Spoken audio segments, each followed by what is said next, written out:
अध्यक्ष महोदय,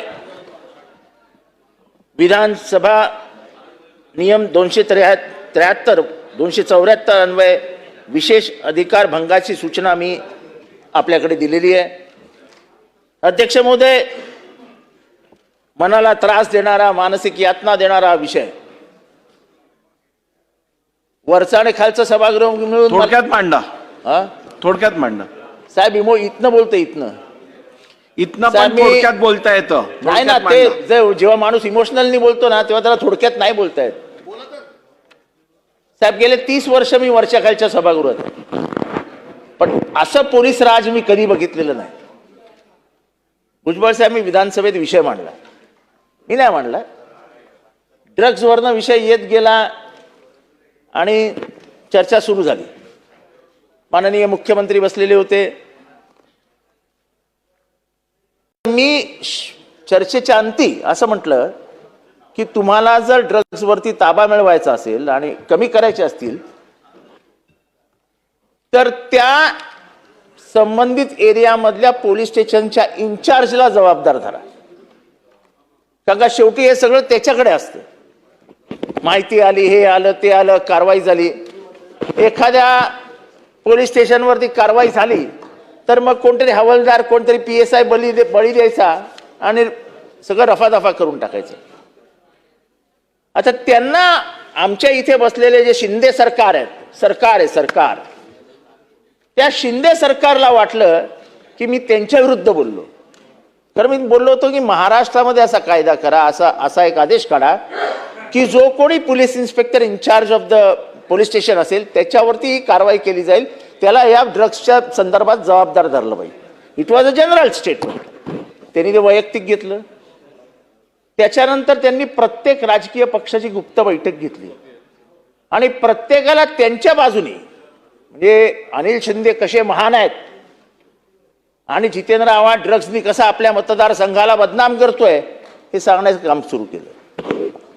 माझ्या बरोबरीचे जेवढे कार्य करणारे, काम करणारे लोक होते त्याला बोलून घेतलं. हे तुझ्या भावाविरुद्ध गुन्हा आहे, टाकणार आतमध्ये. आता गेल्या 1 वर्षात 12 मर्डर झालेत. 12 मर्डर पोलीस स्टेशन पासून 3 मिनिटांवरती मर्डर झालेत. 12च्या 12 मर्डर हे ड्रग अडिक्ट्सनी केले आहेत. हे कधीही बोललो नाही. किंबहुना हे विषय मी हाताळतच. आमच्या इथे ड्रग्स ज्या पद्धतीने आत घुसलेत त्याच्यामध्ये त्यांचा सहभाग नाही असं मी म्हणतही नाही आणि कधी म्हणालोही नाही. पण अध्यक्ष महोदय, ह्या कुठला पोलीस राज की जितेंद्र आव्हाड विधानसभेमध्ये बोलले ते मलाच बोलले आणि म्हणून त्यांना राजकीय दृष्ट्या मी अडचणीत आणू शकतो कारण का मी इथला इन्स्पेक्टर आहे. तो काय बाप आहे काय? तो काय आमदाराचा बाप आहे? 1 लाख मतांनी निवडून आलोय साहेब मी. 1 लाख मतांनी. इथे जखम देणार आहे. स्वतः मुख्यमंत्री समोर बसलेले असताना मी हे बोललोय. 12 मर्डर होतात. ते 12च्या 12 मर्डर हे ड्रग अडिक्ट्सने केलेत. रमजानच्या महिन्यामध्ये एक फायरिंग होतं. दिल्लीमधनं 6 मर्डर केलेला आरोपी मुंबऱ्यामध्ये 6 महिने राहिलेला. तो एका पोराच्या घरी जातो, त्याला आवाज देतो आणि त्याच्यानंतर 60 गोळ्या फायर करत रस्त्यावरनं चालत निघून जातो. शांत बसतोय आम्ही. कारण आम्हाला माहिती आहे आम्ही जरी बदलीची मागणी केली तरी काय होणार नाही. कारण का त्याचं क्रेडिट एवढंच आहे, तू जितेंद्र आव्हाडच्या विरुद्ध काम कर. तिथे आमचा आमदार नाहीये, तू आमदार आहेस. साहेब, डेमोक्रेसीला हे घातक आहे. ठीक आहे आव्हाड साहेब, मी तुमचा हक्कभंगाचा प्रस्ताव वाचलेला आहे.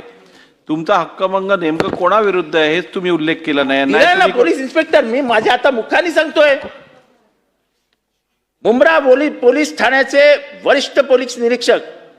ठीक आहे, दिलेल्या माहितीचा संपूर्णपणे मी मध्ये जाऊ नका. ठीक आहे, नाही तसं नाही. तुम्ही मांडलेला मुद्दा मला समजलाय. आपण या संदर्भात मी पूर्ण माहिती घेईन आणि योग्य कारवाई या संदर्भातली केली जाईल.